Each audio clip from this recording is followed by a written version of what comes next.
हाथरस में जो दर्दनाक हादसा हुआ जिसमें 122-23 लोगों की जान चली गई भगदड़ में,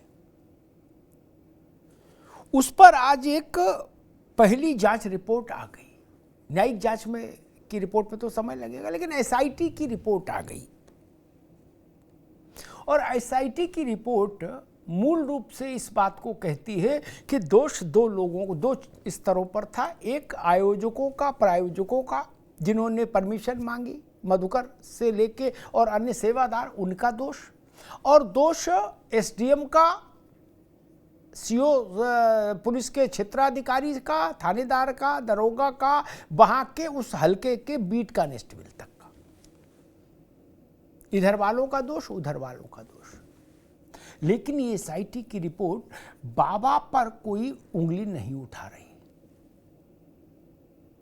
यानी भोले बाबा को क्लीन चिट देती दिख रही है एसआईटी की रिपोर्ट। उनकी भूमिका पर कोई उंगली नहीं उठ रही, उनके किए धरे पर कोई उंगली नहीं उठ रही। इस बात के का भी कोई विशेष उल्लेख नहीं है कि बाबा ने खुद कहा था, सूरजपाल जाटव ने अपने मंच से, कि हमारे चरणों की रज लेके जाना। उसी बात के पीछे बवाल मचा, भगदड़ मची और फिर यह हाहाकार हुआ। लेकिन एसआईटी ने उस प्रसंग को नहीं छेड़ा और एसआईटी की रिपोर्ट आई तो उसके कुछ ही देर के भीतर शासन ने 6 अधिकारी, बीट कांस्टेबल से लेके एसडीएम तक 6 अधिकारी निलंबित कर दिए। एक प्रांतीय पुलिस सेवा के अधिकारी भी है उसमें और एक प्रांतीय प्रशासनिक सेवा के अधिकारी एसडीएम। तो क्या मान लेना चाहिए कि बाबा का कोई लेना देना नहीं? क्या मान लेना चाहिए अब इस रिपोर्ट के बाद? लेकिन एक बुनियादी और नैसर्गिक सवाल उठ रहा है कि इस सत्संग होगा, इसकी परमिशन किसके लिए मांगी गई? कौन सत्संग करेगा? बाबा। भक्त किसके आए? बाबा के। चरण रज लेने का आवाहन किसने किया? बाबा ने। किसकी चरण रज लेने के लिए लोग दौड़ पड़े पागलों की तरह? बाबा की।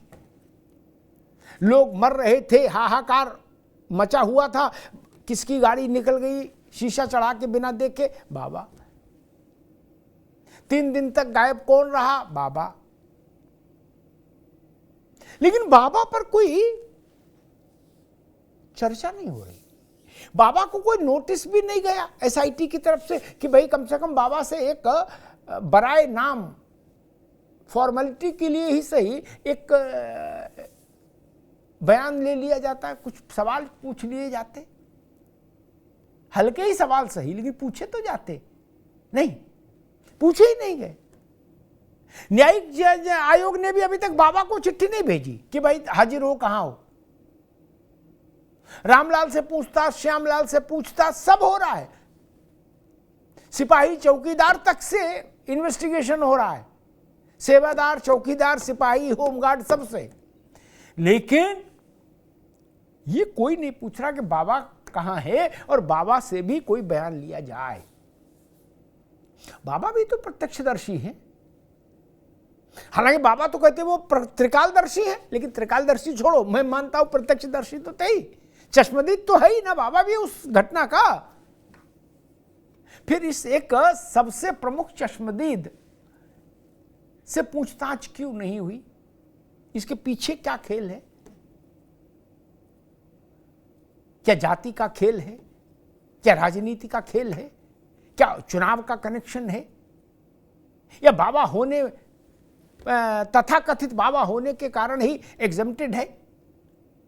ये तमाम सवाल लोगों के ज़हन में कौंध रहे हैं। भाई आपने जितनों को निलंबित किया, सरकारी कर्मचारियों को, चलो अच्छा किया। जितने सेवादार आपने 2-2 घंटा मार के अंदर कर दिए, गिरफ्तारी, ये भी अच्छा किया, वो भी दोषी थे। लेकिन दोषियों की बारात का दूल्हा तो बाबा ही है। बारातियों को दंडित कर रहे हैं, अच्छा है, लेकिन दूल्हा कहां है? दूल्हा भी तो आना चाहिए, सुरखरू होना चाहिए। नहीं, दूल्हे पर पर्देदारी है। बारातियों को इधर वाले बाराती, उधर वाले बाराती ढूंढ ढूंढ के नापे जा रहे। लेकिन जिसको सबसे पहले नापा जाना चाहिए था उसको नहीं नापा जा रहा। मैंने इस घटना के पहले दिन कहा था कि इस भोले बाबा से सबसे पहले जांच, इससे पूछताछ होनी चाहिए, जांच यहीं से शुरू होनी चाहिए। वैसा नहीं हुआ और आज एसआईटी की रिपोर्ट ने ये लगभग एक इंडिकेशन दे दिया है कि इस 122 लोगों की मृत्यु के बेहद दर्दनाक घटनाक्रम में बाबा को कहीं से कोई शिकंजे में लेने की कोशिश हुई हो, ऐसा नहीं। एक तरह से बाबा को औपचारिक तौर पर ना सही, लेकिन अनौपचारिक तौर पर ये क्लीन चिट ही है। कैसे मिल गई बाबा को क्लीन चिट, एक बड़ा सवाल है। हमारे साथियों ने एक रिपोर्ट तैयार की है, पहले उस रिपोर्ट को देखिए, फिर मेहमानों से परिचय कराएं, फिर बहस में चलें।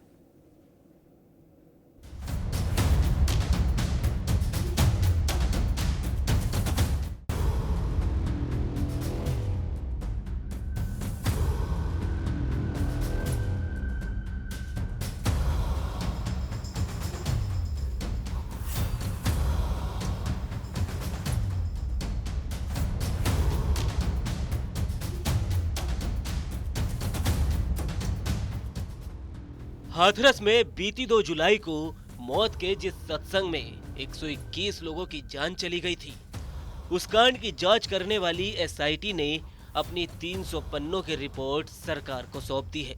हादसे के एक हफ्ते के भीतर ही सरकार को सौंपी गई इस रिपोर्ट में हैरान करने वाली बात यह है कि नारायण हरि साकार उर्फ सूरजपाल को साफ साफ क्लीन चिट मिल गई है। बाबा का तो कहीं नाम तक नहीं है। हाथरस में हुई दुर्भाग्यपूर्ण दुर्घटना को लेकर मुख्यमंत्री योगी आदित्यनाथ जी बेहद संवेदनशील हैं। जिस दिन घटना हुई उन्होंने तत्काल डीजीपी और चीफ सेक्रेटरी को मौके पर भेजा, स्वयं अगले दिन वहां पर गए, देखभाल करी, घायलों की देखभाल करी और परिजनों को घर भिजवाने की व्यवस्था करी। साथ ही साथ कड़े निर्देश दिए थे कि कोई भी दोषी बख्शा नहीं जाए। प्राथमिक रिपोर्ट प्राप्त होते ही 6 अधिकारियों को तत्काल प्रभाव से निलंबित कर दिया गया है। जांच अभी जारी है। इसमें एसडीएम, सर्किल ऑफिसर, तहसीलदार, इंस्पेक्टर और 2 चौकी इंचार्ज को सस्पेंड किया गया है। आगे जांच में दोषी पाए जाने वाले व्यक्तियों पर फिर कठोर कार्रवाई की जाएगी। एसआईटी रिपोर्ट में सत्संग का आयोजन करने वाली कमेटी को सीधे तौर पर जिम्मेदार ठहराया गया है और अफसरों पर जवाबदेही और लापरवाही को लेकर सवाल उठाए गए हैं। इस रिपोर्ट के मुताबिक चश्मदीद व अन्य साक्ष्यों के आधार पर दुर्घटना के लिए कार्यक्रम आयोजकों को मुख्य रूप से जिम्मेदार माना है। पुलिस को कार्यक्रम स्थल पर निरीक्षण से रोकने का प्रयास, अधिकारियों ने सही से जिम्मेदारी नहीं निभाई। वरिष्ठ अधिकारियों को कार्यक्रम के बारे में अवगत भी नहीं कराया। अधिकारियों द्वारा कार्यक्रम को गंभीरता से नहीं लिया गया। भारी भीड़ के बावजूद बैरिकेडिंग और जरूरी व्यवस्थाएं नहीं। जांच रिपोर्ट जो आई है, जांच रिपोर्ट के आधार पर कार्रवाई हुई है। अगर विपक्ष संतुष्ट नहीं है तो वो लिख के दे दे, जिससे जांच कराने को, जिससे संतुष्ट हो उसको लिख के दे दें, उससे जांच करा दिया जाए। सरकार एक कदम भी पीछे नहीं है, जांच के लिए हर तरह से तैयार है। जिस भी एजेंसी से वो जांच चाहते हैं उस एजेंसी से जांच करा दिया जाएगा। जो जांच रिपोर्ट आएगी, जो दोषी होगा उसके खिलाफ कार्रवाई होगी। वहीं इस रिपोर्ट के बाद एक्शन में आई सरकार ने एसडीएम, सीओ, तहसीलदार और चौकी इंचार्ज समेत 6 अधिकारियों को सस्पेंड कर दिया है। इससे पहले पुलिस भी मुख्य आरोपी देव प्रकाश मधुकर के अलावा 6 और लोगों को गिरफ्तार कर चुकी है। वहीं इस मामले पर सियासी संग्राम भी लगातार जारी है। हालांकि बाबा के खिलाफ कोई भी राजनेता नहीं बोल रहा। नहीं, ये निश्चित तौर से जो कमेटी आई है, कि जांच जो आई है कमेटी की, ये पूरी तरीके से मैं समझता हूँ कि ये जिन जिन लोगों पर कार्रवाई होनी चाहिए उस पर बड़े लोगों को बचाया गया, छोटे लोगों पर कार्रवाई हुई है। इसमें जो प्रमुख लोग रहे हैं, जो भी इसमें लोग हैं, उनको सबके ऊपर कार्रवाई होनी चाहिए। चाहे वो एम्बुलेंस उपस्थित नहीं हुई, किसकी वो काम करने की तरीके, वो सीएमओ, डॉक्टर्स जो वहाँ के उसमें जिन्होंने परमिशन लेने में जो उसमें शामिल लोग थे, उनके ऊपर कार्रवाई नहीं की गई। केवल छोटे अधिकारियों पर कार्रवाई हुई। उसमें भी जितने भी लोग हैं सबके ऊपर कार्रवाई होनी चाहिए, सबको जेल भेजना चाहिए। बहरहाल वैसे तो 300 पन्नों वाली इस एसआईटी रिपोर्ट में अफसरों, मृतकों के परिजनों और घायलों सहित करीब 119 लोगों के बयान दर्ज किए गए हैं। लेकिन सवाल वहीं आकर ठहरा हुआ है कि आखिर बाबा को क्लीन चिट क्यों? एसआईटी रिपोर्ट में बाबा का जिक्र क्यों नहीं? आयोजक और अफसर निपट गए तो बाबा क्यों बच गए? बहस में चलें और समझने की कोशिश करें कि बड़े बड़े सब नप गए, बाबा क्यों बच गए। उससे पहले एक छोटा सा अवकाश, 15 सेकंड में वापस लौट रहे हैं। Where the software engineer meets the cool UI UX designer, meets the gifted content writer. To create the big dream, the world comes together at Sharda University. So where are you? मेहमानों साहब का परिचय करा दें। आनंद दुबे जी हैं, Bharatiya Janata party के प्रवक्ता, आनंद जी का स्वागत है। योगी देवनाथ जी हैं, हिंदू धर्मगुरु देवनाथ जी का बहुत स्वागत है। प्रोफेसर भुवन भास्कर जोशी हैं, समाजवादी पार्टी के प्रवक्ता, जोशी जी का बहुत स्वागत है। और सुब्रत त्रिपाठी, उत्तर प्रदेश पुलिस के पूर्व महानिदेशक, अभी थोड़ी देर में हमारे साथ जुड़ेंगे। देवनाथ जी, आपसे बात शुरू करूँगा। आयोजन किसके लिए? भोले बाबा के लिए। प्रवचन किसने किया? भोले बाबा ने किया। मेरे चरणों की रज लेके जाना, तुम्हें मेरी कसम, बिना रज लिए मत जाना। ये किसने उद्घोषणा की माइक से? भोले बाबा ने। इसी उद्घोषणा के बाद बवाल मचा, भगदड़ मची, लोग मरे। 300 पन्नों की रिपोर्ट में बाबा का कहीं जिक्र नहीं। आयोजक, सेवादार गिरफ्तार हुए और 6 अधिकारी आज निलंबित हो गए इस रिपोर्ट के बाद, लेकिन बाबा पर कोई टिप्पणी नहीं।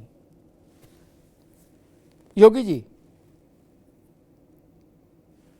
जी अमिताभ जी, ये तो वैसी बारात हो गई जिसमें दूल्हा नहीं बताया कहीं भी, और हम इसको ऐसे ही मान बैठे कि ये बारात थी लेकिन इसमें दूल्हा कोई नहीं था। अब आयोजन किसके लिए किया गया? बाबा के लिए। और बाबा का पहले दिन से हम देख रहे हैं इसको।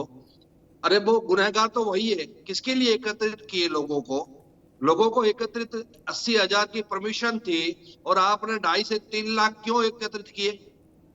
पहली बात तो वहीं आप गुनहगार हो गए, वहां दोषी हो गए। तो आपने किया सब उनके लिए, और हम पहले दिन से देख रहे हैं कोई भी पार्टी हो चाहे कोई भी नेता हो, बाबा का कहीं नाम ही नहीं लिया जा रहा है। सब कह रहे हैं दोषियों को सजा मिले, लेकिन दोषियों को ये नहीं बता रहे कौन दोषी है। बस दोषियों को सजा दी जाएगी। अरे भाई, दोषी कौन है? दोषी है उनको सजा दीजिए, चाहे कोई भी पार्टी हो। अखिलेश जी, ये बड़ा दुखद है हमारे देश के अंदर जी। ऐसे लोग होते हैं, ऐसे पाखंडी लोग होते हैं। ये पाखंडी लोग अपना ऐसा एक दायरा बढ़ाते धीरे धीरे, और उनके पास होता कुछ भी नहीं है।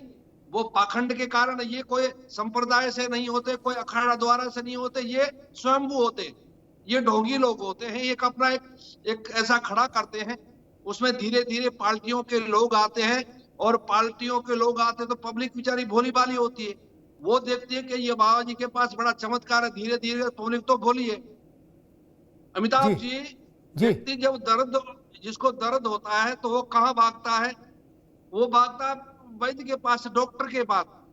तो वो देखता है मेरा दर्द यहाँ ठीक होगा, दर्द यहाँ ठीक होगा, लेकिन ऐसे कोई दर्द ठीक होता नहीं, क्यों? उसको तो बेचारे को दर्द हो रहा है जी। तो वो वैसे बचाते हैं और ये अपनी उसके अंदर ये फंसाते धीरे धीरे। और फिर पार्टियां क्या देखती है? पार्टियों को इनके धर्म से कोई लेना देना, इनके अंदर कोई श्रद्धा नहीं होती है, इनके अंदर कोई आस्था नहीं होती है।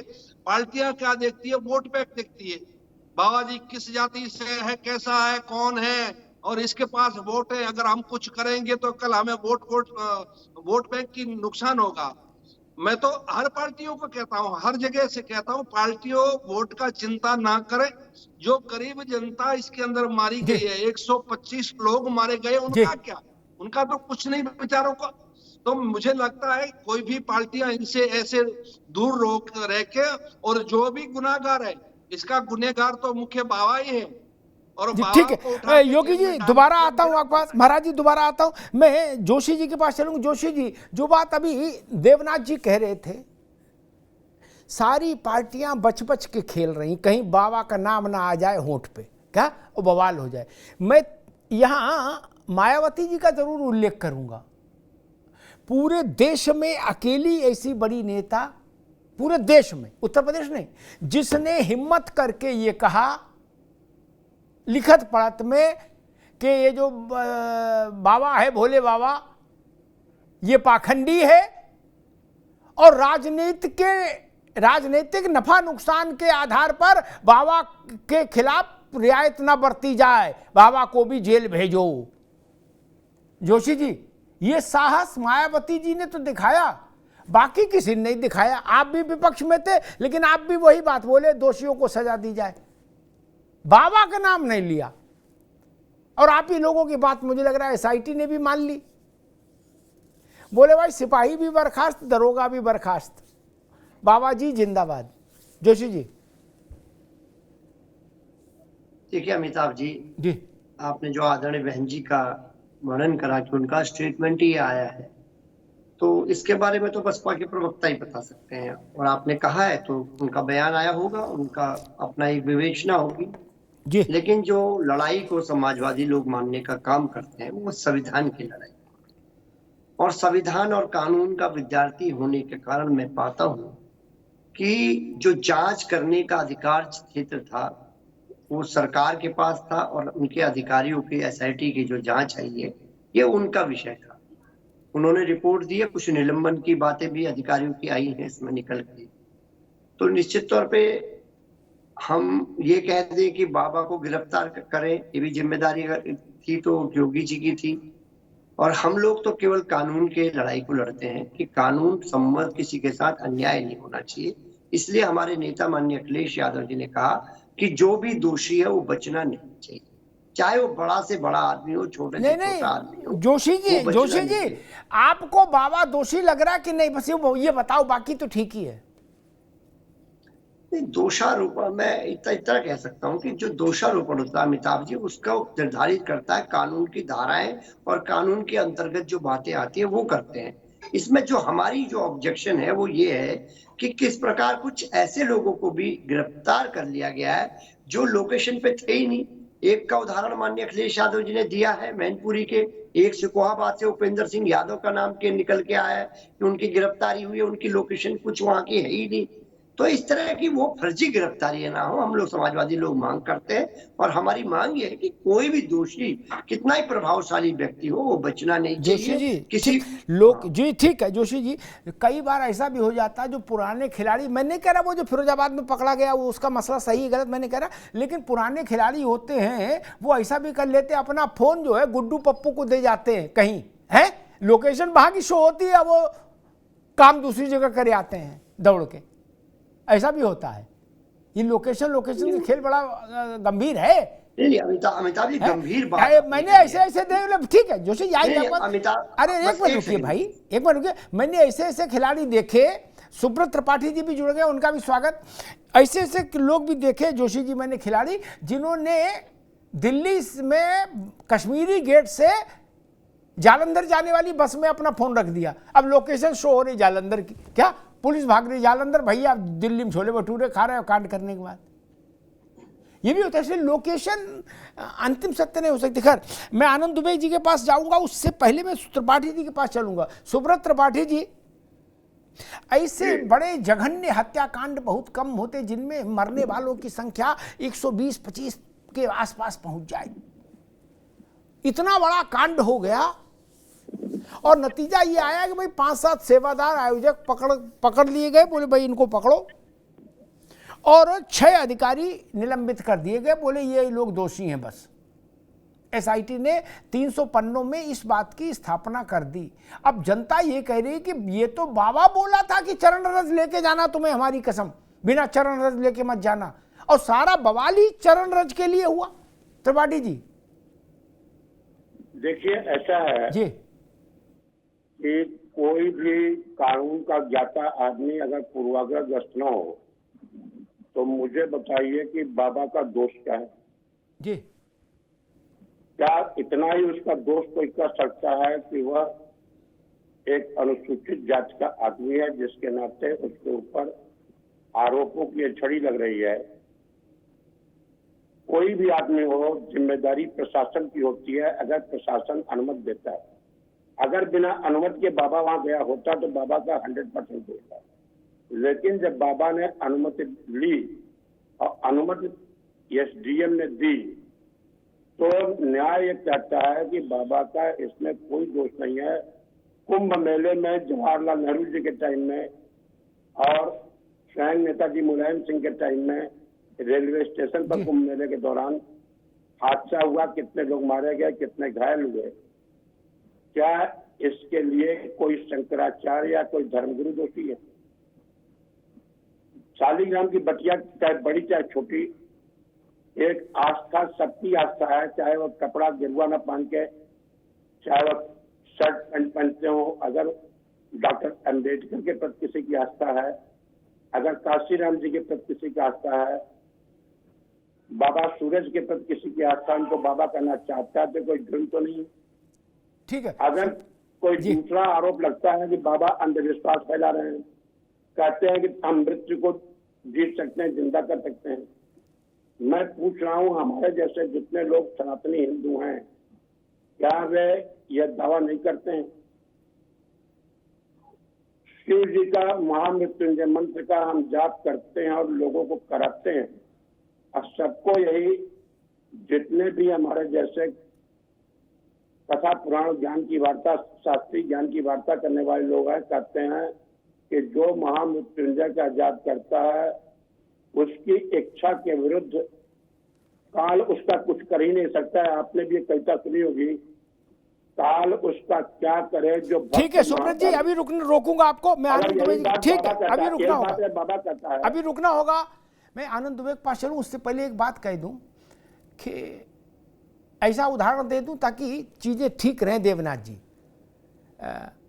अयोध्या में 6 दिसंबर 1992 को भीड़ थी, ठीक, और वो भीड़ भी लिखत पढ़त में थी, उसमें भी कागज फाइल चली रही थी। सुप्रीम कोर्ट के ऑब्जर्वर मचान पर बैठे थे, एसडीएम फेसडीएम नहीं, सुप्रीम कोर्ट के ऑब्जर्वर। और एक विवादित ढांचे से कुछ दूरी पर एक भवन की छत पर राजमाता सिंधिया, अशोक सिंघल, अडवाणी, जोशी, उमा भारती, विनय कटियार और जहां तक मैं स्मरण कर शेषाद्री जी, ये सब लोग मौजूद थे, सुदर्शन। ढांचा इनने गिराया नहीं, इनने कहा नहीं ढांचा तोड़ो। जब ढांचा तोड़ा जा रहा था तो मैं वहां था, माइक पर ये सब चिल्ला रहे थे ढांचा ना तोड़ो, नीचे उतर आओ। ढांचा टूट गया।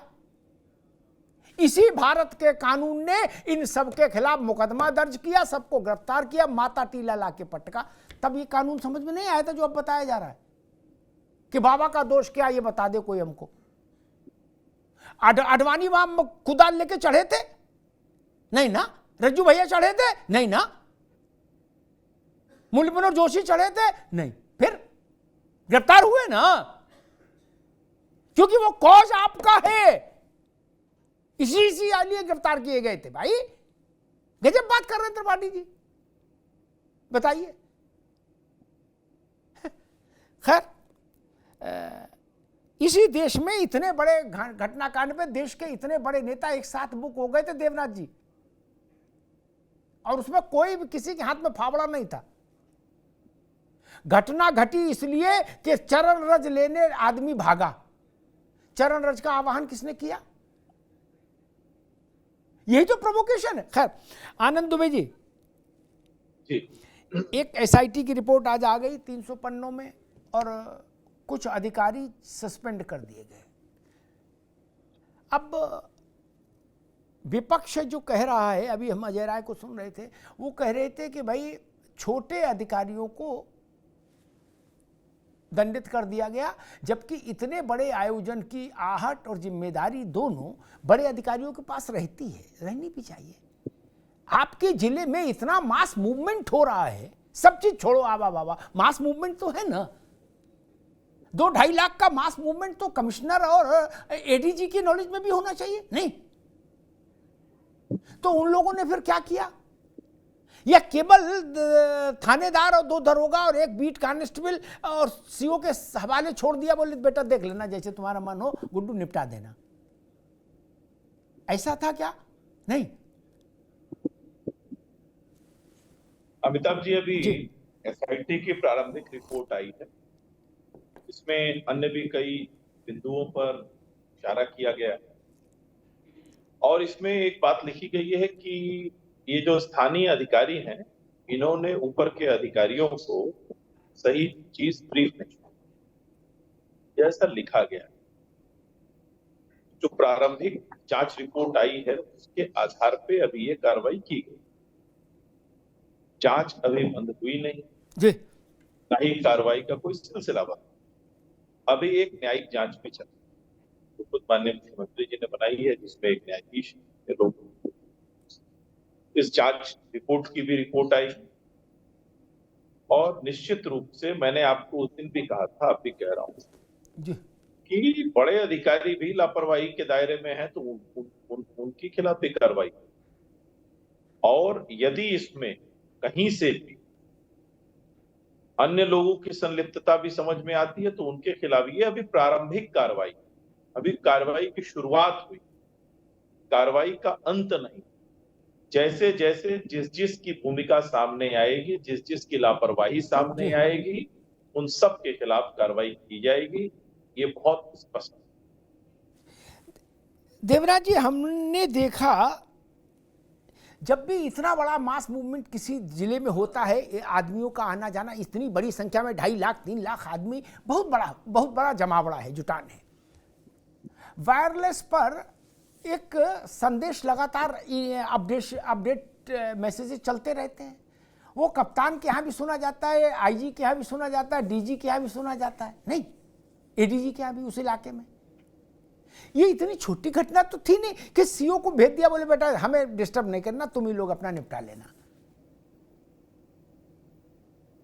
ये जिम्मेदारी बीट कांस्टेबल को तो हमने लगा दी कि जो उस चौकी का दरोगा है उसकी जिम्मेदारी लगा दी। 3 लाख आदमी के जमावड़े में चौकी का दरोगा क्या करेगा योगी जी?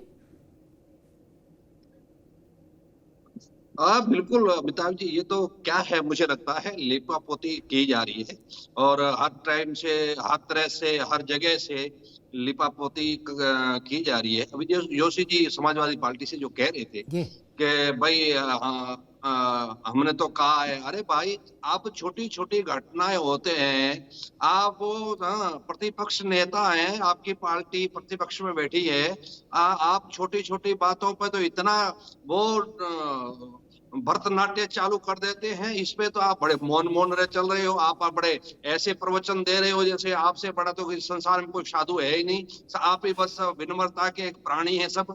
अरे भाई आप क्यों नहीं खुल के आ रहे हैं? आप प्रतिपक्ष नेता हैं, किसी ने नहीं देखा आपको? हम तो शुरू से देख रहे हैं, अखिलेश यादव को हम देख रहे हैं शुरू से, क्योंकि वो उनके गुरु ठहरे। हमने देखा है, उनके भाषण देखे, हमने उनको सोशल मीडिया में देखा, मीडिया में देखा है। अरे आपका क्या कार्य, आपने क्या किया? अरे सरकार करे या ना करे, लेकिन आपका क्या दायित्व था, आपने निभाया क्या? आप भी वो उस ढोंगी को बचाने के में लगे हुए थे। आपके लिए एक ढोंगी महत्व का है, आपके लिए वो ढोंगी सबसे बड़ा है। 125 लोगों की जान कुछ भी नहीं। जोशी जी, गरीब लोग थे। योगी देवनाथ जी कह रहे हैं कि आप विपक्ष के नेता हैं, आपकी पार्टी विपक्ष की प्रमुख पार्टी है और आप उस ढोंगी बाबा को बचाने में लगे हुए हैं, इसलिए बच के खेल रहे हैं ताकि उसका नाम ना आ जाए कहीं। अमिताभ जी, इनकी बात को मैंने बहुत ध्यान से सुना जी। मेरे को लग रहा है ये इनकी जो बात थी वो इस तरह की थी कि जैसे 2012 से 17 की हमारी सरकार चल रही है और माननीय अखिलेश यादव जी मुख्यमंत्री है, योगी सरकार है, शासन प्रशासन उनकी है, जांच कमेटी उन्होंने बनवाई है, सारा उनका जो ठीकरा है वो अखिलेश यादव जी पे, क्योंकि वो ओबीसी समाज के हैं, उनको पर ठीकरा फोड़ने की आदत है। मैं सारा जोशी जी, मैं सारा ठीकरा नहीं फोड़ रहा हूँ, लेकिन सरकारें दोषी है, सब कुछ है, लेकिन आप प्रतिपक्ष में बैठे हैं तो आपका क्या दायित्व है? जी योगी जी, वो कुछ कह रहे हैं, उनकी बात आ जाए। जी 1 मिनट रुकिए जी। जोशी जी, जी मैं इनसे कहना चाहता हूँ, थोड़ा बहुत पढ़ा लिखा हूँ, अमिताभ जी जानते, ज्यादा तो नहीं, थोड़ा बहुत पढ़ा हूँ मैं। आप मेरी बात को ध्यान से सुनिए। सारी जो प्रशासन से लेकर, एलआईयू से लेकर, जांच कमेटी से लेकर, मुख्यमंत्री से लेकर, स्वास्थ्य मंत्री तक लेकर, अभी एक साथी ने कहा कि स्वास्थ्य मंत्री पे भी कार्य होने चाहिए, सीएमओ पे होनी चाहिए, बिल्कुल सही है, होनी चाहिए। करेगा कौन? करना किने है?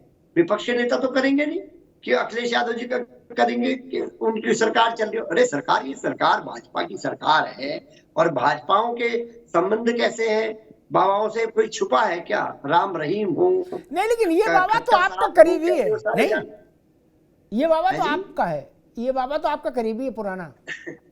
अरे सर, आप तो ऐसे कहते हैं जैसे हमारे अखिलेश यादव जी के और बाबाओं के पास आप भी कोई आयोजन करिएगा ठीक सा, अगले माननीय जी को बुलाइएगा, माननीय जी अमिताभ जी आप में भी आ जाएंगे। माननीय अपने तो वो तो भाई विपक्ष नेता है देश के तीसरे नंबर के, आप भी कोई ठीक सा आयोजन करिए, चाहे आप कुछ भी कर लीजिए, अच्छा आयोजन, उसमें ही आ जाएंगे। उनको तो आना है, उनका काम है जाने का। तो निश्चित तौर पे मैं कहना चाहता हूँ इस तरह की बातों से बचे। जोशी और जी एक बात कहूँ, आप ठीक है जोशी जी, अभी इतनी ठंड नहीं आई जितना ठंडा रुख आपने अपना लिया। ये रुख दिसंबर में ठीक था, अभी तो जुलाई है, गर्मी है। खैर, मैं एक बात कह के फिर सुब्रत त्रिपाठी जी के पास चलूंगा, एक सवाल उनके लिए। लेकिन एक बात कहूँ, मान लीजिए हाइपोथेटिकल बात कहता हूँ, जितना शांत रुख आपने ले लिया है, बिल्कुल अभय मुद्रा धारण कर ली, मेरे बच्चा कल्याण हो, राधे राधे, नहीं, अगर हाइपोथेटिकल कह रहा हूं, अगर विश्व हिंदू परिषद ने ऐसा कोई कार्यक्रम किया होता, ठीक, या जो बाबा भारतीय जनता पार्टी से ज्वाइन है, जुड़े हैं, उन्होंने ऐसा कोई भजन कीर्तन का कार्यक्रम किया होता और उसमें 125 नहीं 25 मर गए होते, तो भी आप इतना ही ठंडा ठंडा कूल मुद्रा में रहते, बोले बच्चा कल्याण हो, जगत का कल्याण हो। तब मेरा मानना है, एक मिनट, तब आप छत पर चढ़ जाते अटारी पे और ताल ठोक ठोक के कहते कि सबकी गिरफ्तारी हो, सब इस्तीफा दो, सरकार इस्तीफा दे, मुख्यमंत्री इस्तीफा दे, विधानसभा बर्खास्त हो, लोकसभा बर्खास्त हो। नहीं कहते ना, या तब ये कहते कि देखिए सरकार उनकी, जांच उनकी, कमेटी उनकी, संविधान उनका, कानून उनका, हमें क्या लेना देना, वो कर लेंगे। जोशी जी, अमिताभ जी, आपने बाबा को हमारी ओर कर दिया। मैं तो एक गणित के हिसाब से कह देता हूँ, चलो आपको बाबा हमारा है, आपने कह दिया, जैसे आप कह रहे हैं कि बाबा आपका है, तो कानून इनका, ये तो विपक्ष के लोगों को, हमारे नेताओं को सबको जेल में भेजते हैं। हम जब धरना करते हैं, हमारे सबसे ज्यादा डंडे हम लोग खाते हैं, भाजपा के लोगों से, सरकार से, प्रशासन से कौन खाता है? सपा खाती है। तो ये तो अब तक अगर ये बाबा हमारा होता तो ये तो अभी तक हमारा जीना मुश्किल कर देते। ये भारतीय जनता पार्टी है, ये कैसे लोग इसको चला रहे हैं आप जानते हैं, ये किस तरह के लोग चला रहे हैं आपको पता ही है। एक बात मैं कह दूं फिर त्रिपाठी के बाद जोशी जी, 300 पन्नों की रिपोर्ट में एक बात और भी है कि साजिश की संभावनाओं से इनकार नहीं, आगे सघन जांच हो, इसलिए आप भी सावधानी हटी, दुर्घटना घटी। जोशी जी मैं इशारा कर रहा हूं, क्या साजिश की जांच अभी बाकी है? अरे हम तो कह रहे हैं तो जांच कराए ना सरकार, हम तो शुरू से जांच के पक्ष में। सुब्रत त्रिपाठी जी आवाज आ रही है? अब आ रही हो जी। एक चर्चा है, आज एसआईटी ने भी अपनी रिपोर्ट में कहा है कि साजिश की संभावना से इनकार नहीं किया जा सकता और इसकी आगे और कॉम्प्रिहेंसिव इन्वेस्टिगेशन होना चाहिए, सघन जांच होनी चाहिए। एक पुलिस अधिकारी के नाते, पूर्व पुलिस अधिकारी के नाते आपको क्योंकि इसके भोले बाबा के वकील एपी सिंह ने भी इस बात की ओर इशारा किया था कि 15-20 लोग वो गमछा डाल के आ गए, उनके पास जहरीले स्प्रे थे, दिस था, दैट था, और एसआईटी भी कह रही है कि साजिश की संभावना से इनकार नहीं। आपका अनुभव क्या कहता है, ऐसे आयोजन में साजिश की संभावना कितनी, क्या? देखिए, मेरा जो अपना स्वचालित मत है, कोई सहमत हो सकता है, कोई असहमत हो सकता है कि बाबा की जिम्मेदारी तब होती जब उस मीटिंग का अनुमति न ली गई होती, तब बाबा 100% जिम्मेदार होते। लेकिन जब प्रशासन ने अनुमति दिया तो इंटेलिजेंस विभाग की ड्यूटी थी कि वह आकलन करता कितनी भीड़ आएगी। अगर वहाँ अस्पताल में एम्बुलेंस नहीं थी, अगर अस्पताल में डॉक्टर उपलब्ध नहीं था, ऑक्सीजन उपलब्ध नहीं था या और कोई सुविधा उपलब्ध नहीं थी। त्रिपाठी जी ये सवाल नहीं पूछा, उस समय पर से आप लोग पहले नहीं बोल लगा चुके कि बाबा निर्दोष है। आप भी अरे रुको भाई, अभी ये सवाल नहीं है, ये पहले था, इसका उत्तर आप लंबा दे चुके, बाबा निर्दोष है। मैं सिर्फ आप ये पूछ रहा हूँ, आपकी जो पुरानी नौकरी रही है पुलिस में, उसके हिसाब से आपको क्या समझ में आ रहा है, क्या साजिश का कोई एंगल बनता है इसमें? अब ये पूछ रहे हैं। बाबा के लिए तो एपी सिंह नहीं से बाहर तक सारा इंजाम या तो एसडीएम और सीओ को करना चाहिए था, नहीं सक्षम थे तो ऊपर से और फोर्स माननी चाहिए थी, नहीं मिल पाती तो मीटिंग कैंसिल कर जाती। मैंने वो वक्त देखा है आदरणीय चरण सिंह के जमाने में, आपने भी सर देखा होगा कि प्राइम मिनिस्टर तक की मीटिंगों को डीएम और एसडीएम, एसएसपी और सीओ की रिपोर्ट पर कैंसिल होते मैंने देखा। प्रधानमंत्री की मीटिंग पर, मुख्यमंत्री की मीटिंग को कि हाँ हम यहाँ व्यवस्था नहीं कर पाएंगे, तो ऐसी हालत में धार्मिक सामाजिक आयोजनों को तो दर्जनों बार थोक के भाव कैंसिल होते देखा गया है, परमिशन मिलने के बाद कैंसिल होते देखा गया है। अगर यह व्यवस्था नहीं हुई तो यह प्रशासनिक असफलता है। इसके लिए बाबा को मैं त्रिपाठी जी आपका टेप वहीं अटक गया भाई। होता है। अरे रुक जाओ भाई, मैंने पूछा क्या जवाब क्या दे रहे हो? मैंने पूछा आपको साजिश का कोई एंगल दिख रहा है, आप बाबा पे अटके पड़े हो। अगर यह परमिशन ली गई है तो यह प्रशासन का उत्तरदायित्व है कि उसे सफलतापूर्वक निभाए। कुंभ मेला कैसे होगा, अजमेर का दरगाह कैसे शांति व्यवस्था रहेगी, यह वहाँ के धर्मगुरु की या वहाँ के सम्मानित अतिथि की व्यवस्था नहीं है। यह व्यवस्था जो है इसकी है, यह व्यवस्था प्रशासन की है। नेता विपक्ष की मीटिंग हो, ठीक है सुब्रत त्रिपाठी, अभी रुकना होगा। योगी जी बात समझ नहीं आई। अयोध्या में सारी जिम्मेदारी राजमाता की थी, अशोक सिंघल की थी, आडवाणी की थी, जोशी की थी, सब तुरंत बुक कर दिए गए, विनय कटियार, उमा भारती, रितंबरा। क्या त्रिपाठी जी की बात माने, पुलिस में अधिकारी रहे हैं, बताओ है? इनकी अगर बात माने तो वो कह रहे धर्मगुरु क्या लेने देना, वो तो प्रशासन की जिम्मेदारी है। नहीं, वहां गिरफ्तार ये सब लोग कर दिए गए थे, जबकि ये तीनों गुंबद से बहुत दूर थे। लेकिन वो नपना या हाथरस में लागू नहीं हो रहा। देवनाथ जी।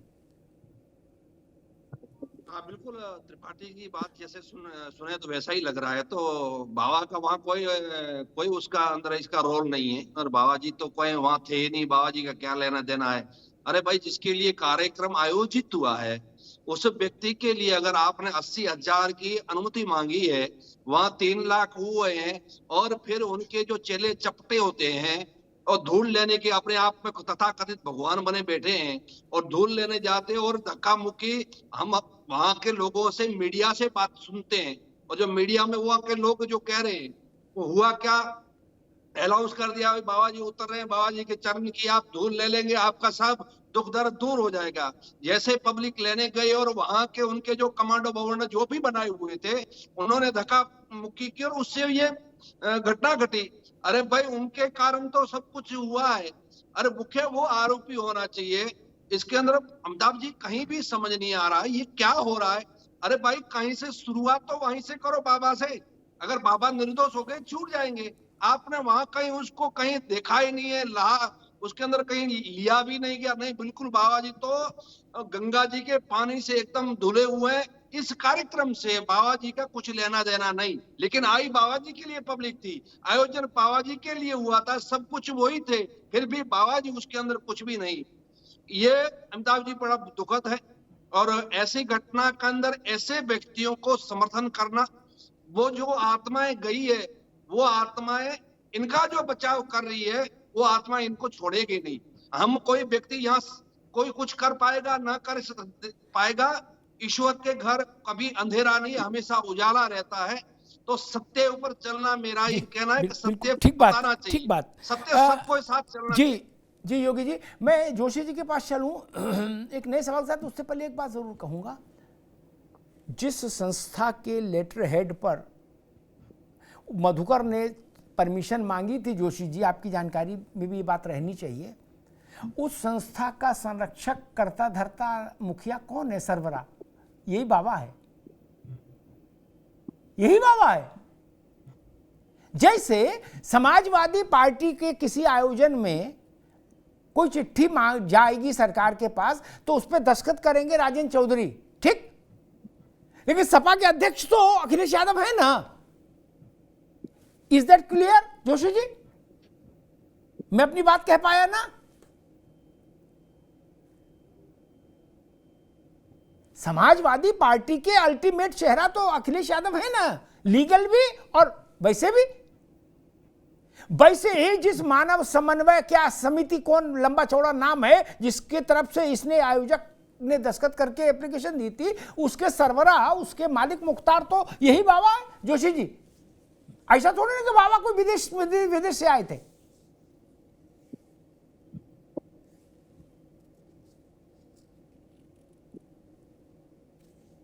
अमिताभ जी रखो बात रखो जी।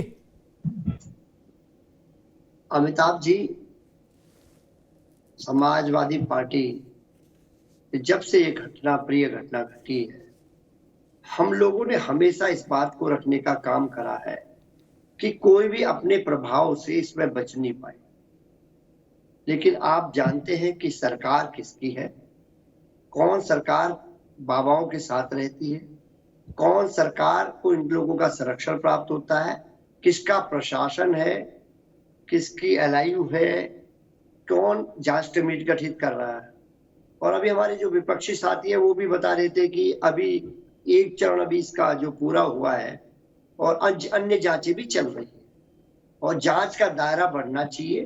कोई भी प्रभावशाली व्यक्ति इसमें बचना चाहिए क्योंकि ये जनहानि है और ऐसे लोग जिनके परिवार उजड़े हैं, उस दर्द को केवल हम लोग महसूस ही नहीं कर पा रहे, उस दर्द को हम लोग जी पा रहे हैं क्योंकि वो अपने लोग थे और वो इस दुर्घटना की बलि का बकरा बन गए। उनको भी न्याय मिलना चाहिए, ये सरकार की जिम्मेदारी है, सरकार को उससे भागना नहीं चाहिए और उचित कदम उठाने चाहिए। जो ये आज भी जो अधिकारियों को हुआ है, हम लोग ये नहीं कहते कि ये अधिकारी दोषी नहीं, लेकिन बड़ी मछली भी बचनी नहीं चाहिए। आनंद दुबे जी, एक समाजवादी पार्टी कह रही है कि बाबाओं को संरक्षण भाजपा का है और इसलिए चीजें ऐसी हैं। खैर, लेकिन एक इसमें जो पहलू साजिश का है, एसआईटी ने भी आज अपनी रिपोर्ट में कहा है कि साजिश की संभावना से इनकार नहीं किया जा सकता। बाबा का वकील भी कह रहा है, बाबा ने भी जो वकील के द्वारा लिख के वकील ले दिया था जो इसने एएनआई पे पढ़ा था भोले बाबा ने, हालांकि पढ़ते पे इनकी जबान लड़खड़ा रही थी, होता है जब आप करते कुछ हो और बोलते कुछ हो, अंतर होता तो जबान लड़खड़ा जाती है।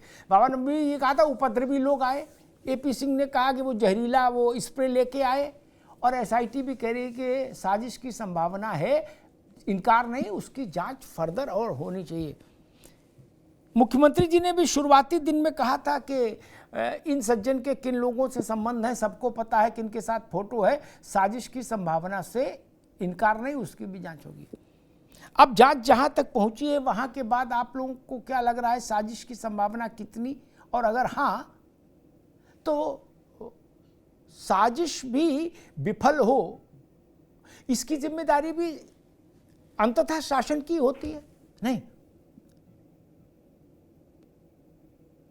अमिताभ जी, जिस तरह से एसआईटी की रिपोर्ट में इस बात का जिक्र है कि साजिश से इनकार नहीं किया जा सकता, साजिश हो सकती है, इसीलिए मैंने कहा कि ये जो रिपोर्ट है कोई आखिरी रिपोर्ट नहीं है और ना ये जो कार्रवाई हुई है ये आखिरी कार्रवाई।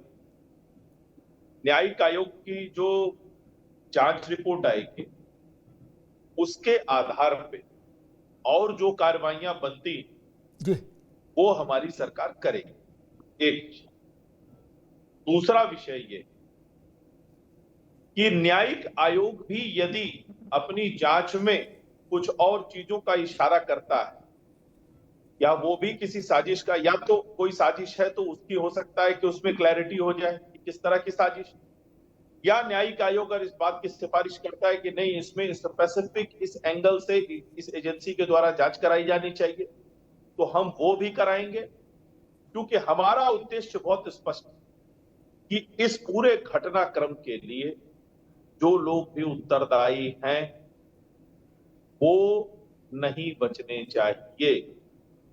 हो सकता है कि अंजाम तक पहुंचने में थोड़ा समय लगे, लेकिन अमिताभ जी मैं आज भी कह रहा हूं, जी योगी आदित्यनाथ जी उत्तर प्रदेश के मुख्यमंत्री हैं, भाजपा की सरकार, और उनके कार्य करने के प्रणाली को आप जानते हैं।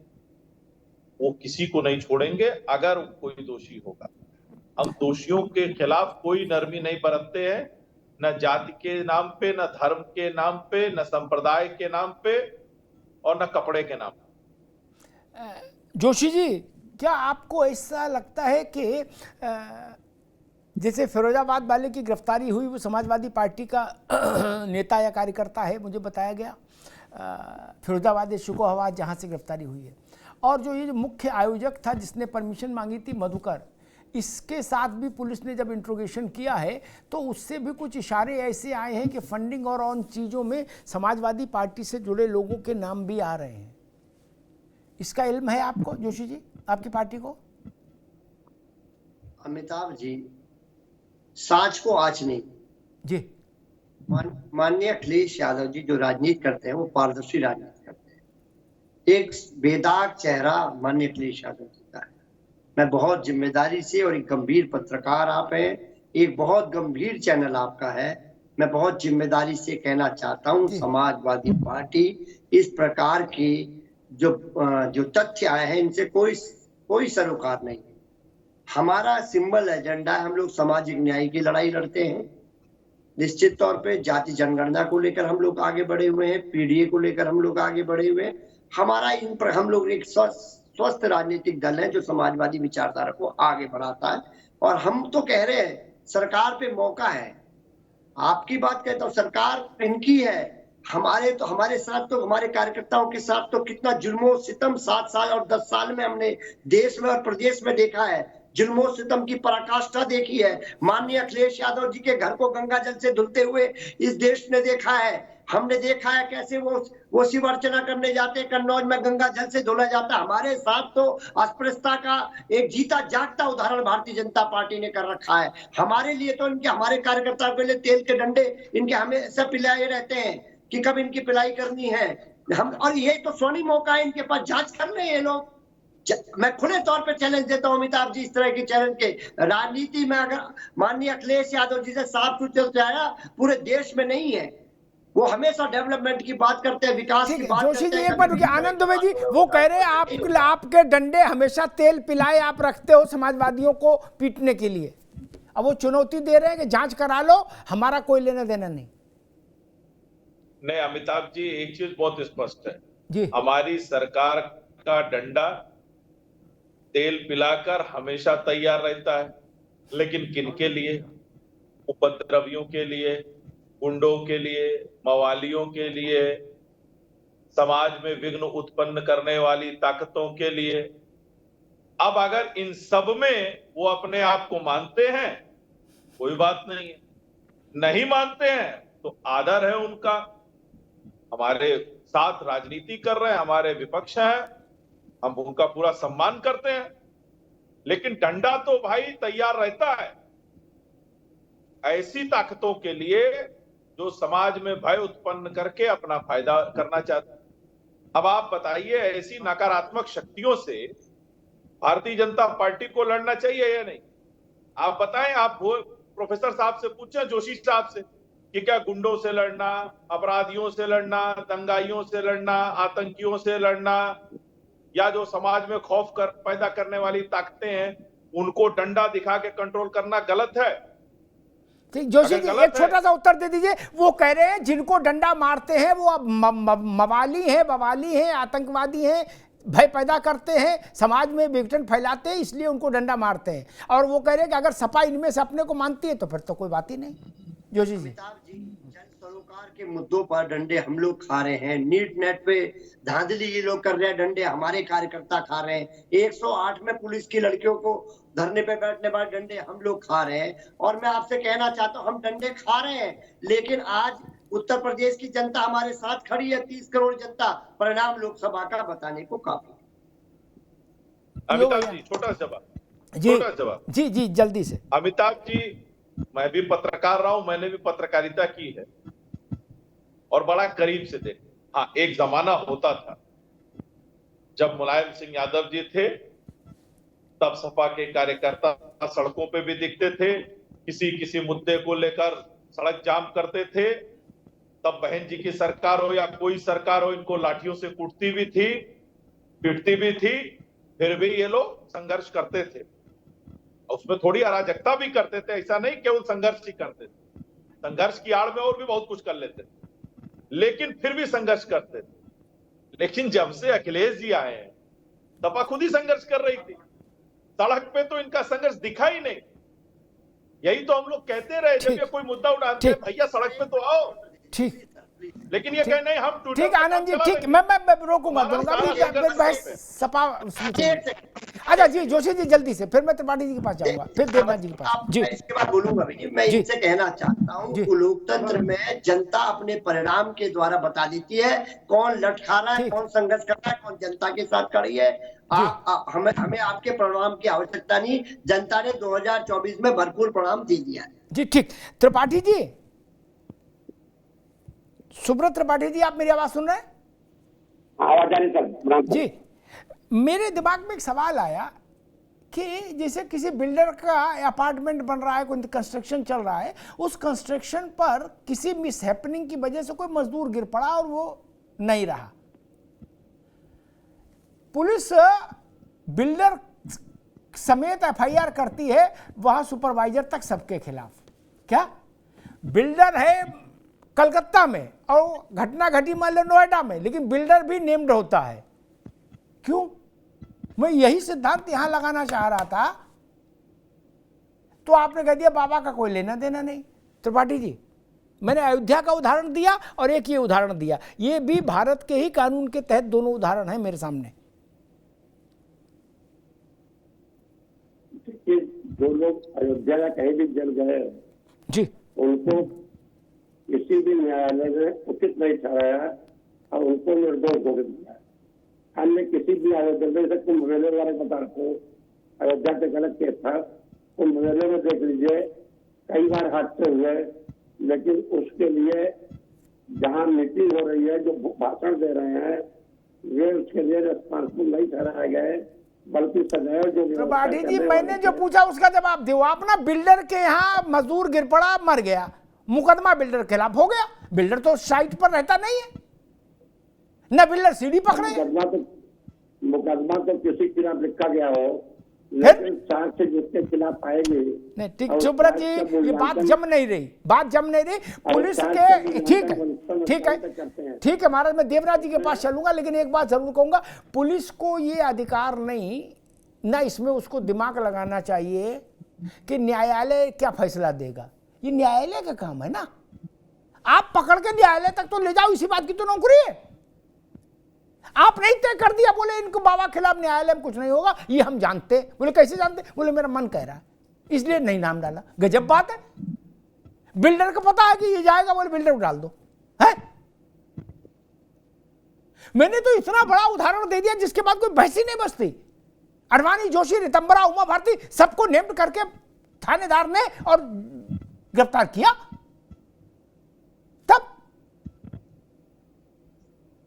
राजनीतिक और सामाजिक कार्यक्रमों में यह व्यवस्था है कि जो भी आदमी उसका मुखिया है, सरबराह है, उसके खिलाफ भी मुकदमा होता है भगदड़ में। मैं 10 उदाहरण बता दूं। देवनाथ जी, नो वन किल्ड जसिका एक फिल्म आई थी कि जसिका को किसी ने नहीं मारा, वो अपने आप मर गई।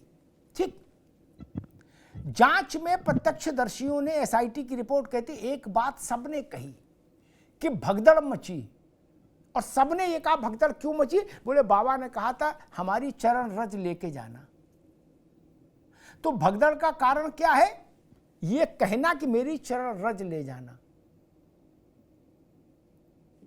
तो मेरे ख्याल से जांच शुरू ही बाबा से होनी चाहिए थी और खत्म भी बाबा पर होना चाहिए थी। सेवादार और मेवादार तो बात की चीज है, सिपाही दरोगा। देवनाथ जी। बिल्कुल अमिताभ जी, आपने हम लोगों को टीवी पे बुलाया तो हम एकत्रित हुए हैं, आपके माध्यम से हम हुए हैं, तो इसकी जवाबदारी आपकी है, अज्जा चैनल की है। तो बाबा ने बुलाया है तो बाबा की होती है, सेवादार फेवादार जो भी होते हैं वो दूसरे नंबर की बात है। और इसके अंदर बाबा का सब कुछ करा धरा था। ये बड़ा दुखद है अमिताभ जी, हमारे देश के अंदर राजनीति अपने पार्टियां, बड़ी बड़ी पार्टियां अपने वोट बैंक के लिए गरीब का कुछ नहीं देखती है। मेरा मानना है तुलसी गरीब को ना सताइए, पूरी गरीब की हाय। अरे भाई, आप लोग गरीब 125 लोग मर गए, किसी को भी चिंता नहीं हुई कि भाई उन गरीबों का क्या। वो तो बेचारे भोले भाले लोग थे, आशीर्वाद लेके आए थे, दुखी थे, गरीब थे कि भाई हमारा यहाँ से कुछ भला होगा। वो तो बेचारे ऐसे आशीर्वाद लेने के लिए आए। ये आप लोगों ने एक अपने हिसाब से खड़ा कर दिया, बाबा की पांव की धूल ले लेंगे, आपके सब दुख दर्द दूर चले जाएंगे। तो अमिताभ जी उसके ऊपर कोई बात नहीं कर रहा है, उन गरीबों को लिए कुछ भी नहीं कोई बोल रहा है। उन गरीबों के बेचारे आत्माओं को क्या तड़पना पड़ा होगा, उनकी कैसे मृत्यु हुई, उनके लिए कोई नहीं बोल रहा है। अपनी राजनीतिक रोटियां सेकने में सब कुछ लगे हुए हैं। आपने देखा होगा एक हरियाणा के अंदर कोई था, रामपाल क्या नाम था, उसने अंदर हजारों ऐसे मतलब सेना बना ली, गुंडे खड़े कर दिए, और उसके अंदर पुलिस घुसने से पुलिस के कितने सिपाहियों को अपना जान देनी पड़ी। तो मेरा मानना है ऐसे लोगों को संरक्षण कौन देता है? राजनीतिक पार्टियां देती है। तो ऐसे लोगों को नहीं देना चाहिए, ऐसे लोगों को कोई भी राजनीतिक। और ये एक बता दूं अमिताभ जी, ये मुझे भी थोड़ा बहुत पता चला है कि ये समाजवादी पार्टी ने दूसरे संतों के सामने एक विकल्प में बाबा तैयार किए हुए थे। आज ये समाजवादी पार्टी के लोग जो इनको बचाते बचाते घूम रहे, उसका मुख्य कारण यही है। ये दूसरे जैसे सनातन की बात करते हैं, क्योंकि समाजवादी पार्टी राम मंदिर विरोध हो, अन्य जहां भी ऐसा कुछ आता है तो वहां विरोध में खड़े हो जाते हैं। तो बोले हम भी हमारा एक ऐसे बाबा खड़े करें। तो बाबा को खड़ा करने में समाजवादी पार्टी की अंदर से इच्छा और शुभेच्छा सब कुछ साथ में थी, सुना है मैंने जी। ठीक बात जोशी जी, बस लास्ट छोटा सी टिप्पणी, वो कह रहे हैं कि समाजवादी पार्टी की इच्छा थी कि एक आध बाबा हम भी अपने खड़ा कर दे, इसीलिए भोले बाबा को खड़ा कर दिया। जोशी जी, अच्छा चलिए जोशी जी, अभी मेरे ख्याल तकनीकी समस्या, 1 घंटे बहस चली। एक तो मैं इस बात से सहमत नहीं हो सकता, मेरा विजडम और मेरे पास पूर्व के उदाहरण ये बताते हैं, जैसे देवनाथ जी ने भी अच्छी बात कही कि इस टीवी पर भले जोशी जी, आनंद दुबे, सुब्रत त्रिपाठी जी, देवनाथ जी कुछ बोल जाएं जो कानून का उल्लंघन करता हो, लेकिन मुकदमा में मैं भी रहूंगा, मेरे खिलाफ भी वारंट कटेगा, जिम्मेदारी मेरी है ना। मुख्य सूत्रधार कौन था? ये जो चिंटू पिंटू पकड़े जा रहे सूत्रधार थे, इनके बुलाए से लोग आए थे। ये सेवादार भेवादार जितने थे, कोई गुलाबी कपड़ा पहने, कोई काला कपड़ा पहने, इनकी कोई हैसियत है? इनको कोई जानता है? इनके लिए 3 लाख आदमी आया था कि चलो सेवादार से मिलने आए? नहीं ना। सेवादार की चरण रस लेने भागे थे लोग? नहीं। फिर भी ठीक बात कही देवनाथ जी ने, सत्ता की तो एक सीमा है, समझ में आता है, वो सत्ता में है। विपक्ष अब तक, मैंने कहा ना, ये बजरंग दल का कार्यक्रम होता तो समाजवादी पार्टी वास्तव में सड़कों पे उतर आती अब तक और कहती मोहन भागवत से लेकर सब लोग के खिलाफ FIR करो। नहीं, लेकिन इसमें कह रही भाई हम क्या करें, सरकार उनकी है, वो जांच कर तो रहे, हमारा क्या लेना देना। केवल यही मसला नहीं जोशी जी, समाजवादी पार्टी के एक बड़े नेता ने इस बात को भी कहा था कि बाबा की गिरफ्तारी का तो सवाल ही नहीं उठता, क्यों होगी गिरफ्तारी बाबा की, ये भी कह चुके। इसीलिए मैंने मायावती जी का उदाहरण दिया। केवल अकेली नेता है मायावती जिन्होंने कहा यह पाखंड फैलाने वाला बाबा है, दलित गरीबों को, दलितों को, वंचितों को का शोषण कर रहा था, इसके चलते ऐसा बवाल हुआ, इसकी गिरफ्तारी हो। इतना साफ कोई दूसरा नहीं बोला। और जो राजनीतिक दल भारत में छोटी मोटी घटना, टेम्पू से कुत्ता टकरा जाए तो भी विपक्ष सड़क पर आ जाएगा कि यह भी भाजपा की गलती है। इतनी बड़ी घटना घट गई, समाजवादी पार्टी, कांग्रेस बिल्कुल ठंडे मूड में है। राहुल गांधी गए, उन्होंने तो कहा कि मुआवजा बढ़ाओ, ठीक बात है, संवेदना की बात है, लेकिन ये नहीं कहा कि बाबा भी दोषी है। बचकर खेलना चाहते हैं। लेकिन जो बात देवनाथ जी कह रहे थे वो बात ठीक है। हमारे अंदर में करुणा का भी कोई स्थान होना चाहिए, संवेदना का भी कोई स्थान होना चाहिए। लोगों ने मुझसे कहा कि अग्निहोत्री जी, बाबा जो है वो जाटव समाज से है, ये भी तो समझो। मैंने कहा जो मर गए उनमें से अधिकांश दलित थे, वो दलित नहीं है, बाबा ज्यादा बड़े दलित है। इतने लोग एक साथ काल के गाल में समा गए। अब क्या होगा? ये एसडीएम, सीओ, 2 थानेदार, 2 दरोगा, 2 सिपाही, ये जो सस्पेंड हुए हैं, ये 2-4-5 महीने में अपनी अपनी जगह बहाल हो जाएंगे। फिर ये अपना खेलेंगे खाएंगे, कहीं ना कहीं पोस्टिंग पाएंगे। ठीक, इनकी गाड़ी घोड़ा कोई परमानेंट असर नहीं पड़ रहा भैया। जो सेवादार मेवादार पकड़े गए हैं, थोड़ा मीडिया मामला ठंडा पड़ेगा, ये सब एक एक करके जमानत लेके आ जाएंगे। क्योंकि जो धाराएं लगी हैं वो धाराएं ऐसी नहीं है ना, कोई राष्ट्रद्रोह की धारा तो लगी नहीं इन पर।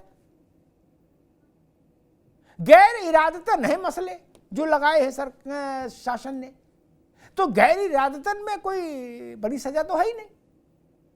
इरादा नहीं था, भूल चूक हो गई, बोल बात ठीक है,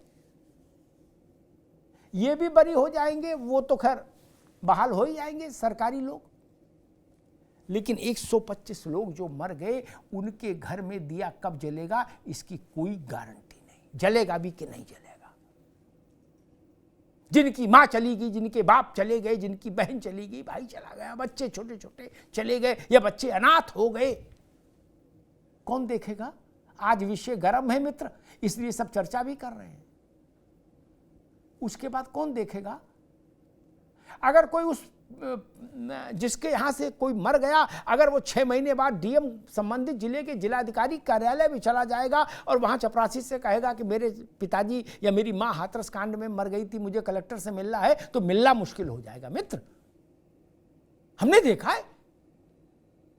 अरे जो शहीद होते हैं उनके परिजनों के लिए तो मुश्किल हो जाती है अधिकारियों से काम लेना मिलना। ये गरीब परिजन कहा किसको, इनको कौन पूछेगा? इनके साथ न्याय होना चाहिए। ये भावराव का शोषण नहीं है क्या? ये अंधविश्वास का मुकदमा नहीं बनता क्या? उंगली पर से वो चक्र वीडियो इफेक्ट से नचा के दिखा रहा है, कह रहा मैं प्रलय भी कर सकता हूं। बोले विष्णु भी मेरा ही अवतार है, मैं विष्णु का अवतार नहीं, विष्णु मेरा अवतार है। गजब बाबा। 5 हैंडपंप लगवाए हैं, बोले ये किडनी का है, ये कैंसर का, ये एड्स का, ये फलाने का, इसका पानी पियो। ये क्या तमाशा है? और सुब्रत त्रिपाठी जी कह रहे कि नहीं बाबा ठीक है, को बाबा कोई दोष नहीं। 5 हैंडपंप लगवाने वाला आदमी इतने में ही जेल नहीं जा सकता कि आप इससे ज्यादा अंधविश्वास क्या फैलेगा? हैंडपंप के बाहर बोर्ड लगाए जोशी जी कि ये कैंसर का हैंडपंप है, ये एड्स का, ये फलाने का। दुनिया में कोई हैंडपंप बना ऐसा? अंधविश्वास फैलाना तो कानूनन जुर्म है ना। लोग उसी से पानी पीते थे, बोतल भर के ले जाते थे, कहते थे। सोचिए 2024 के भारत में एक ढोंगी के चरण रज लेने के लिए लोगों ने प्राण की बाजी लगा दी। सोचिए, इससे ज्यादा दुखद कुछ हो सकता है क्या? मैंने आज तक ऐसा कोई संत नहीं देखा जो ये खुद कहे कि मेरी चरण रज लो। ऐसा व्यक्ति, और उसके विरुद्ध भी वैसा वातावरण नहीं बना जो बनना चाहिए था। मुझे लगता है यहां वोट का मसला है। 125 लोगों की मृत्यु इस वोट के चक्रव्यूह को भेद नहीं पाई। उन परिवारों की चीत्कार, उन परिवारों का आर्तनाद नेताओं के हृदय को पसीज नहीं पाया। और अगर पसीज गया होता तो मैं ये कहने का साहस करूंगा कि बाबा अब तक अंदर होता। बाबा की पैरोकारी सिर्फ इसलिए हो रही है क्योंकि बाबा वोट बैंक का प्रतीक हो गया। बाबा के पास वोट है कि नहीं मैं नहीं जानता, लेकिन बाबा का इंप्रेशन ऐसा हो गया कि बाबा के पास वोट है। और राजनीतिक लोगों के लिए तो इससे बड़ा कुछ नहीं। उनके लिए तो यही सबसे बड़ा वो है कारण नमस्ते करने का। आप कुछ भी कर्म करो, आपके पास वोट है तो सियासत आपको प्रणाम करेगी। बाबा के साथ वही हो रहा। बाबा सियासत की उसी कमजोरी का लाभ ले रहा है कि मेरे पास वोट है, मुझे तंग करोगे तो मेरा वोट तुम्हारे खिलाफ हो जाएगा। हमको मालूम है जन्नत की हकीकत क्या है। एक मैसेंजर ऑफ गॉड थे, वो जेल में तो गए अपने कर्मों के कारण, लेकिन वो इतना पैरोल पर आते हैं कि लगता है पान खाने जेल जाते हैं। नहीं, क्या भारत में सामान्य या गरीब आदमी कोई सुविधा है? नहीं। वो जेल से बाहर आके तलवार से काट के केक अपना जन्मदिन मनाते हैं, वीडियो बना के गाने के जारी कर देते हैं। क्या सुविधा सामान्य व्यक्ति को है? नहीं। फिर उनको क्यों है? ये सवाल खड़े होते हैं मित्र। जो गरीब है, जो वंचित है, जो दरिद्र है, जो साधन विहीन है, उसको भेड़ बकरी की तरीके से मरने के लिए छोड़ दें क्या? मैं सरकार से कहूंगा कि इस घटना के बाद इतना सबक जरूर लिया जाए कि इस तरह के आयोजनों के लिए एक बिल्कुल स्पष्ट, दो टूक, प्रभावशाली, पारदर्शी एसओपी बनाइए, नियमावली बननी चाहिए।